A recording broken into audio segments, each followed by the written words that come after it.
la última síntesis que explica cómo se adquiere consistencia y cómo se crea la realidad es la síntesis del futuro, ¿no? Recordemos, el ser es materia, como decíamos, energética, una energía que, de vuelta, no es que la materia es extensión, como venía diciendo la filosofía, por lo menos, no sé, Descartes.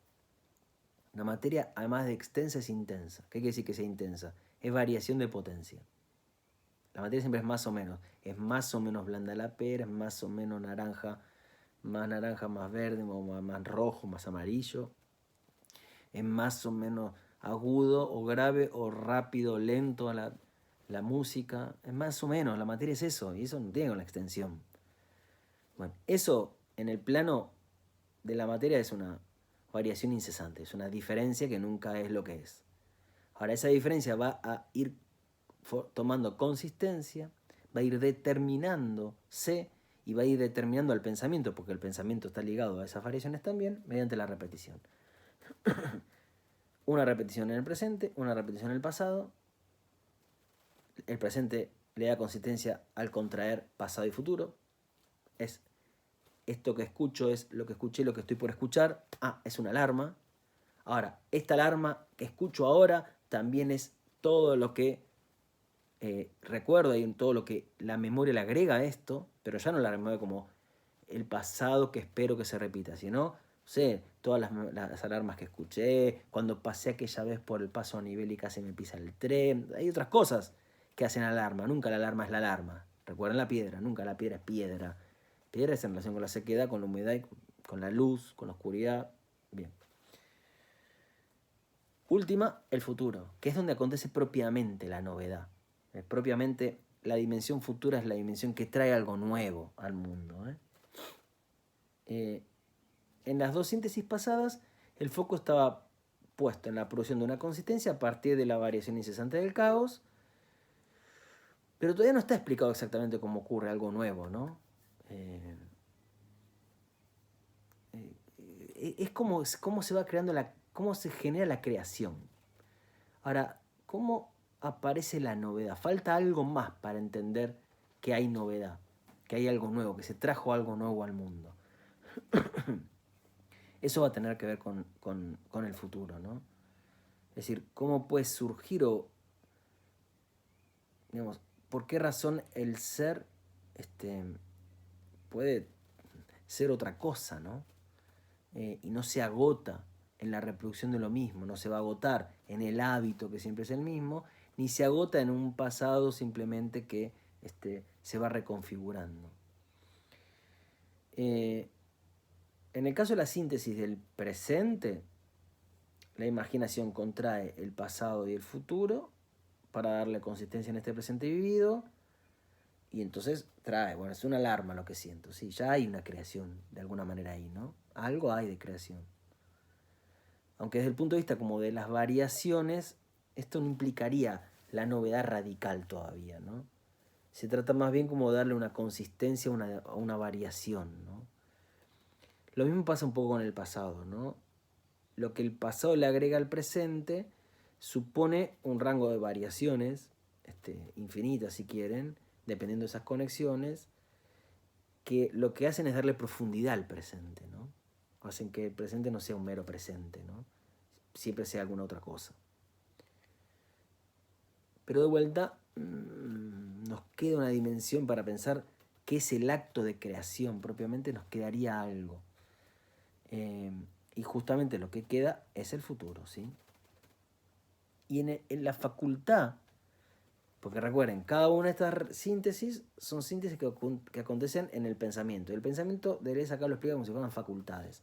La imaginación contrae, la memoria hace la síntesis del pasado, por supuesto, y será el pensamiento entendido en tanto pensamiento, aunque son todas formas de pensamiento, el pensamiento propiamente es el que va a hacer que surja una novedad.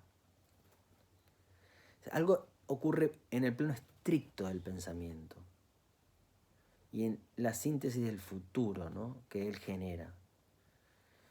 Acá es donde va a aparecer un poco una reformulación que hace Deleuze de Kant respecto de la reformulación que Kant hizo de Descartes, que fue pasar del cogito al yo trascendental, ¿no?, de Kant. El cogito como una sustancia, al yo trascendental como el principio de síntesis y de unificación que genera el objeto de conocimiento, ¿no?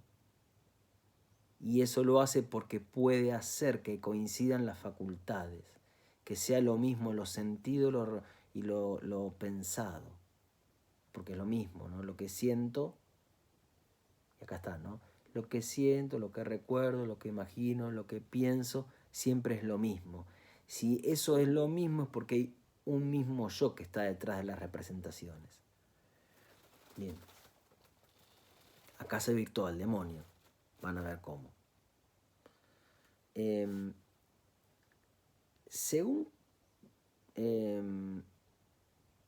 Deleuze, Kant, como hizo Platón con el simulacro, les había dicho al principio de la clase de hoy, descubre algo ante lo que retrocede.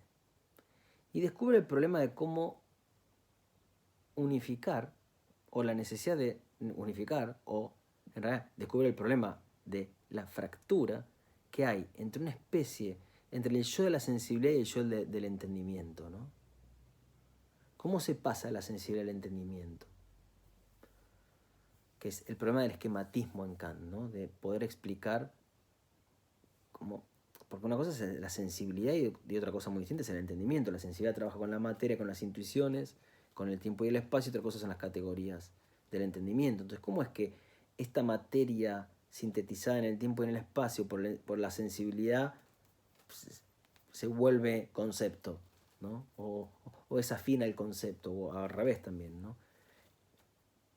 Entonces, Kant dice que es el tiempo como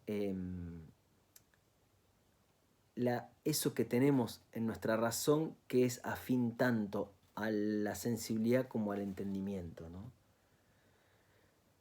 Lo que pasa es que para él el tiempo va a ser un corte en realidad, y más que unificar va a fracturar al sujeto, y entonces no habrá yo trascendental último, no hay un sujeto. Acá está lo que vengo explicando desde el principio, que en realidad estas facultades no son las de un sujeto, ¿no? ¿Y eso por qué es? Bueno, finalmente ahora lo entendemos bien por qué no hay un sujeto que esté haciendo todo esto. Porque como la materia y el tiempo en su devenir son temporales, el tiempo es una especie de cesura que parte al sujeto y lo divide, ¿no?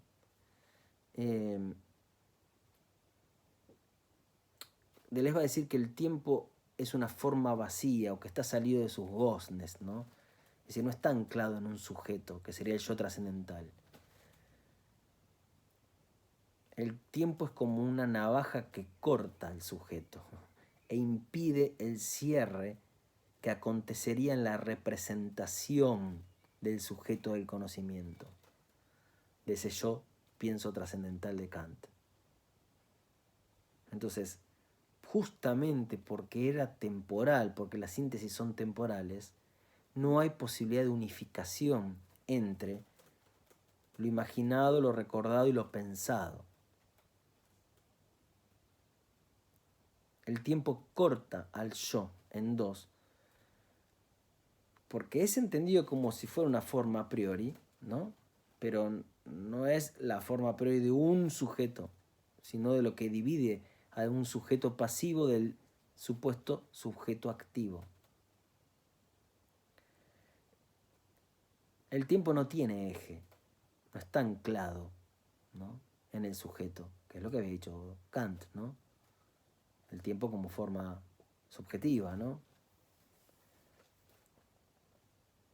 Que el tiempo esté fuera de sus goznes, ¿no?, de sus bisagras sería, ¿no? No tiene ancla, no tiene pivote, no tiene anclaje el tiempo. Porque no es una forma del sujeto el tiempo, sino lo que está entre el yo pasivo y el activo, entre lo virtual y lo actual, o entre las variaciones, ¿no?, de la materia. El tiempo es como la diferencia, que es el corazón de la materia que impide que ella coincida con lo que es. Mira, vamos a leer algo. Dice,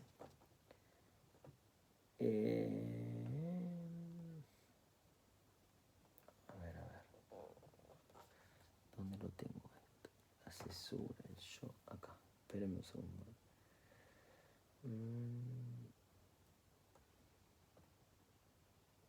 Quiero leer un pasaje que sé que está por acá, pero no lo encuentro. Sí, acá, miren.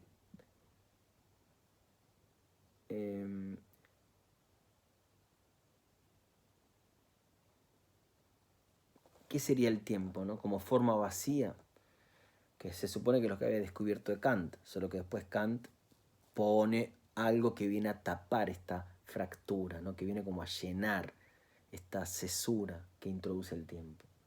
Dice así, miren.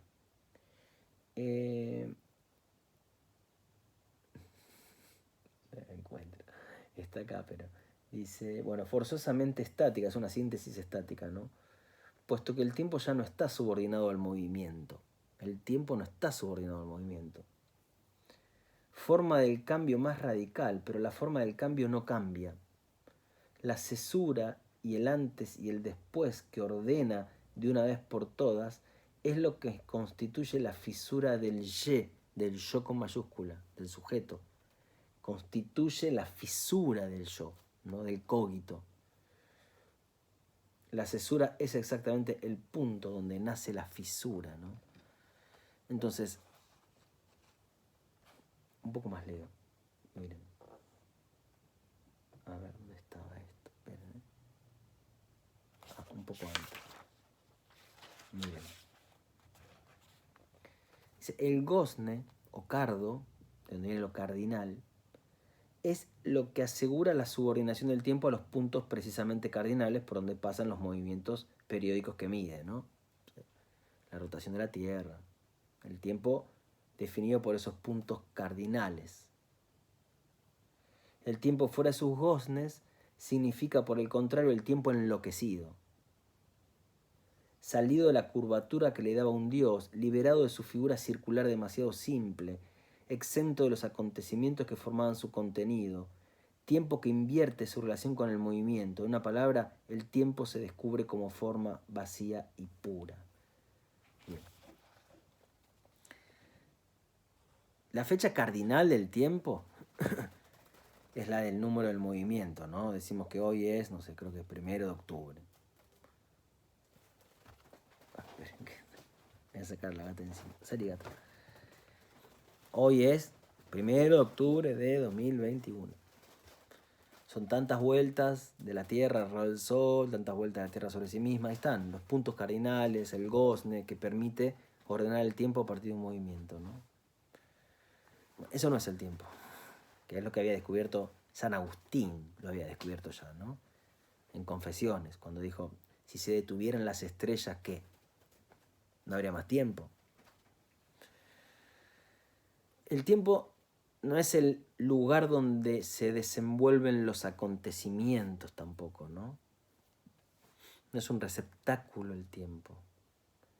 El tiempo, como salido de sus goznes, que se vuelve forma vacía, es el tiempo que corta a las cosas en un antes y un después, ¿no? Eso que corta y que impide que haya una identidad permanente, una presencia permanente, esa es la metafísica, ¿no? Es justamente el ser, que sería el acontecimiento, lo que irrumpe como novedad y marca el antes y el después en el tiempo, ¿no? Y un día pasó otra cosa, que no me lo esperaba, y acá viene la novedad. Y un día esos encuentros con mi amiga trajo algo nuevo, ¿no? Y yo sentí otra cosa. O un día esta juntada de los obreros generaron otra cosa, una revolución. Y eso que acontece corta al tiempo, en el antes y el después, ¿no? Eso es el futuro, como la dimensión propia de la novedad, ¿no? ¿Qué es la diferencia en definitiva? El futuro corta el tiempo e impide la reproducción de lo mismo. Ya nada va a ser como antes. Ya nada va a ser como antes desde que apareció. O sea, el deseo por mi amigo, como más le guste. Ya nada va a ser como antes después de la revolución de 1789 o de 1917. Ya no. Cambia el tiempo, ¿no? Por supuesto, el tiempo no es hoy martes y mañana es miércoles. Ya sabemos que eso no es el tiempo. Entonces el tiempo no es la mera juxtaposición de días, de instantes o de minutos. ¿Qué es el tiempo? El tiempo es la experiencia de aquello que corta en dos, ¿no? Esa novedad radical que hace que ya todo no pueda ser, que ya nada pueda ser como antes. Ahí está el tiempo, ¿no? Entonces, en algún momento de nuestros encuentros con mi amiga o mi amigo, algo pasó, una novedad que marcó un antes y un después en nuestra relación. O sea, el hábito me había hecho como esperar pasarla bien como siempre lo había hecho. Esa es la expectativa, ¿no? La memoria le daba los condimentos y cada encuentro era estaba enriquecido por los circuitos de la memoria. Pero el futuro es lo que hace que aparezca la novedad en ese encuentro con mi amiga, ¿no? No lo esperaba o nunca había sentido esto. Es en el plano, insisto, en el plano de esto, de un deseo individual de dos personas o de una revolución, ¿eh? Entonces, es la irrupción de la novedad que divide a la materia en el antes y el después.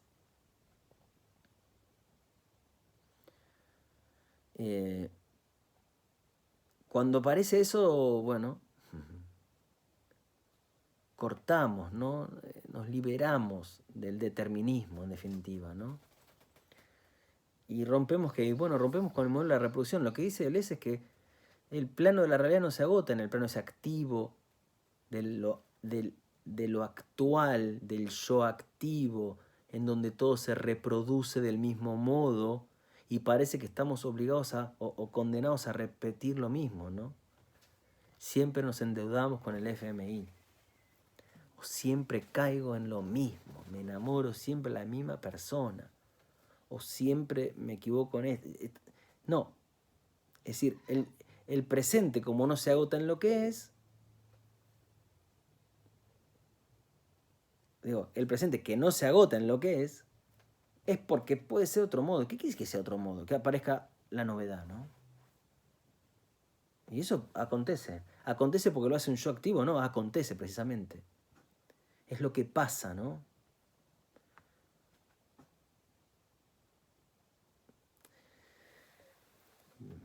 Dice Les. A ver, esperen que tengo que buscar la página. 147. Dice.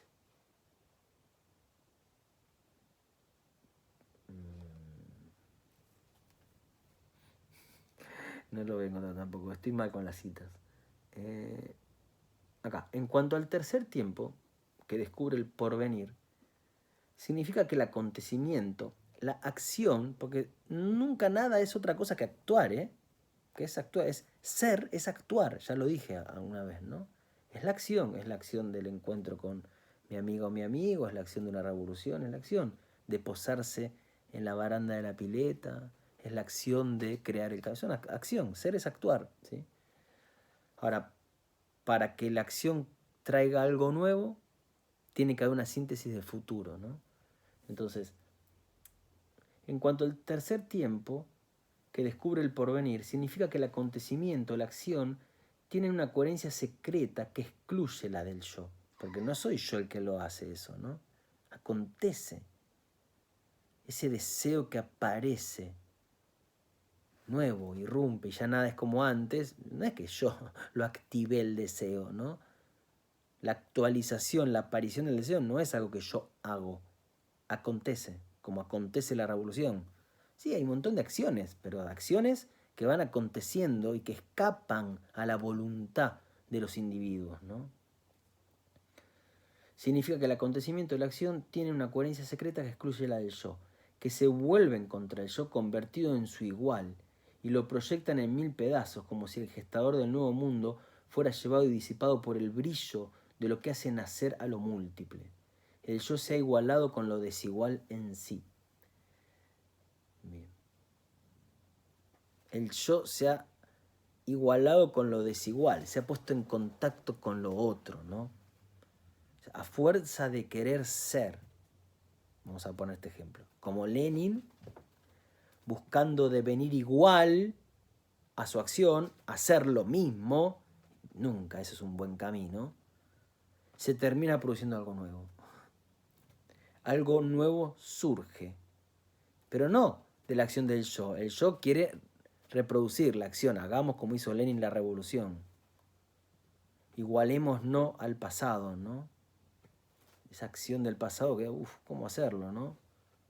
¿Cómo hacer lo mismo? ¿Cómo hacer como Lenin para hacer una revolución? Entonces ahí queda algo como que no, el pasado nos captura. No sé si ya vieron en Filosofía de la Historia Las intempestivas de Nietzsche, pero esto sería esa crítica que hace Nietzsche del uso de la historia, ¿no? Ahora, a fuerza de querer ser como Lenin, imaginemos, no sé, los cubanos hicieron una revolución de campesinos y no de obreros. Algo inesperado. Es decir, pasó otra cosa. La acción, aconteció una acción que no es la que yo quería ser como este, ¿no?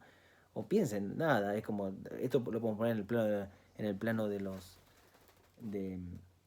artistas también, ¿no? A fuerza de querer pintar como fulano, aparece otra cosa, ¿no? Entonces, el concepto, en este capítulo, les dije, del futuro, viene de Nietzsche, así como estaba. En el presente está Hume, en el pasado estaba Bergson, acá en la síntesis del futuro está Nietzsche con el eterno retorno y la tirada de dados, ¿no? Esto es el eterno retorno. El eterno retorno a Nietzsche, ¿qué es? El eterno retorno a Nietzsche, según la interpretación que hace Deleuze, es el retorno de la diferencia. Y esto es casi tan paradójico como decir que se repite lo diferente. ¿Qué es retorno de lo diferente, no? Deleuze hace hincapié en lo que se pone en juego en el eterno retorno, ¿no? Y eso es la diferencia. Lo que retorna es la diferencia.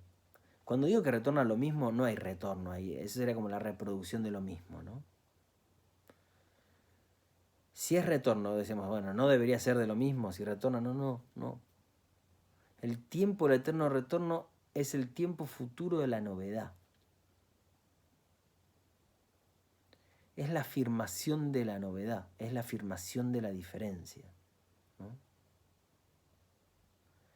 Que surge.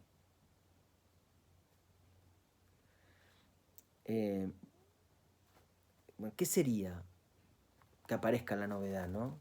Ahora sigo con el eterno retorno, ¿eh? Es lo mismo, es entender que el eterno retorno es la irrupción en el presente del futuro, de la novedad como lo que no estaba, por eso es futuro, ¿no?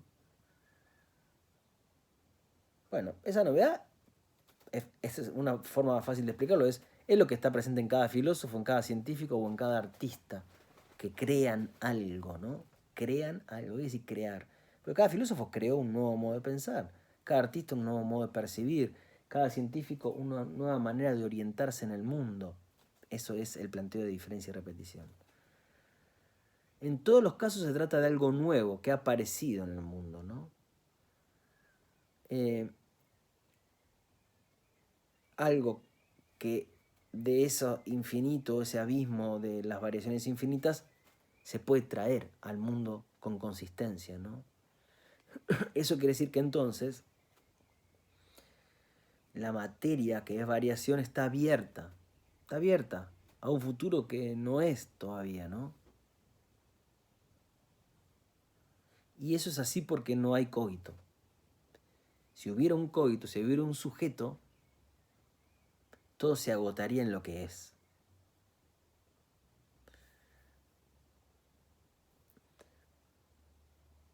Deleuze dice que el futuro como afirmación de la diferencia, como retorno a la diferencia, ¿no?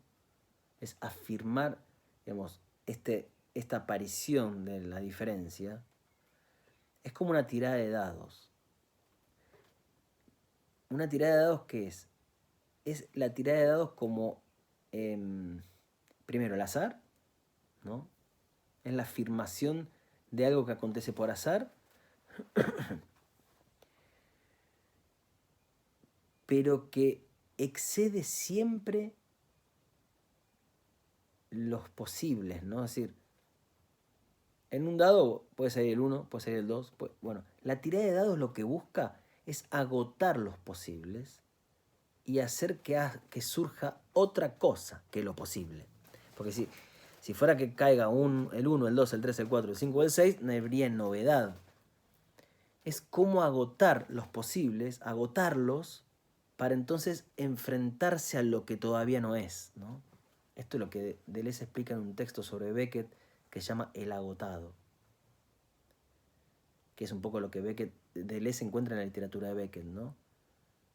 En la literatura de Beckett siempre están estas experiencias en donde se agotan los posibles y entonces los personajes se ponen de cara a lo imposible, que sería lo nuevo, precisamente, lo que no es, ¿no? Bueno, el azar entonces, entendido así, ontológicamente entendido, agota las posibilidades para abrir al ser a lo otro, al afuera, que no estaba incluido en lo que es. Y tampoco estaba incluido en la memoria, ¿no? Es de alguna manera rasgar las alternativas y lanzarse a una especie de terra incógnita, a explorar, ¿no? A crear, en la que no hay coordenadas posibles. ¿Qué es esto? ¿Qué es esta revolución que hicimos? No sabemos, porque no nos podemos medir con el pasado. ¿O qué es esta experiencia que yo tengo del deseo? No lo sé. Si es deseo, no es comparable, no es analogable. Y termino y cierro con una referencia que me parece que les hablé, pero me viene bien por lo que vamos a hablar la semana que viene sobre el devenir mujer en la obra de Deleuze y Guattari. En una entrevista, en un programa de televisión, el filósofo español Paul Preciado, o Paul Beatriz Preciado, cuando le preguntan cómo se lleva con su cambio de género, si ahora es varón, antes era mujer, cómo se lleva Paul con Beatriz, ¿no? Y bueno, y que ahora tiene un documento que dice masculino, ¿no? Él dice que él siente, que él no siente que se pasó de acera, ¿no? Que cambió de vereda, como si hubiera dos alternativas. Sale el 1, el 2, el 3, el 4, el 5, el 6, o sos varón o sos mujer, ¿no? Que en realidad es como agotar. Ya fui mujer y también varón y soy otra cosa distinta. Y esa otra cosa distinta, diferente precisamente, es lo nuevo. La diferencia es lo nuevo. Y retornamos al principio de todo. El ser es ser diferente. Es variar. Pero hay que producir la novedad. Sobre todo porque el mundo tiende a enfriarse y a reproducirse del mismo modo, ¿no? Entonces existe una experiencia otra que no se limita a ser ni varón ni mujer, ¿no? Y tal vez el verdadero deseo es esa experiencia otra, que no es hasta acá era amigo y ahora soy amante, ¿no? Y bueno, no. Tal vez así como no hay solo dos veredas en el género, sos varón o mujer, tal vez tampoco se trata de que uno puede tener una relación o de amistad o de amor con alguien. Bueno, y si fuera otra cosa, eso que está aconteciendo. Claro, como diría Nietzsche, nuestro temor hace que retrocedamos ante eso y busquemos coordenadas, busquemos identificaciones. Pero lo que está aconteciendo ahí es como una terra incógnita. Hay que salir a explorarlo. Y no hay coordenadas posibles ahí, ¿no? Que es la versión del amor que Deleuze toma de Proust, ¿no? Que a mí me parece espectacular. Es una terra incógnita como experiencia de la diferencia. Claro, después nuestros deseos nos hacen clasificar, ¿no? Vos sos amiga mía, o sos o sos mi mujer, o mi varón, o mi esposo, mi esposa. Clasificamos, ¿no? Pero la verdadera experiencia de la vida, del deseo, es una tierra incógnita, hay que lanzarse a explorar, ¿no? Y ir a tientas. Y eso es justamente lo que está trayendo el futuro, ¿no? Es que a fuerza de repetir aparece algo nuevo. Ahí está la novedad, ahí está el eterno retorno, ¿cómo la repetición del eterno retorno? Eterno retorno, sí, parece que vuelve, pero al volver, volvió lo nuevo. Es decir, agotamos todo lo posible y aparece lo nuevo. Y aparece lo nuevo ahí, y nos tiramos. Hay que tirarse por lo menos.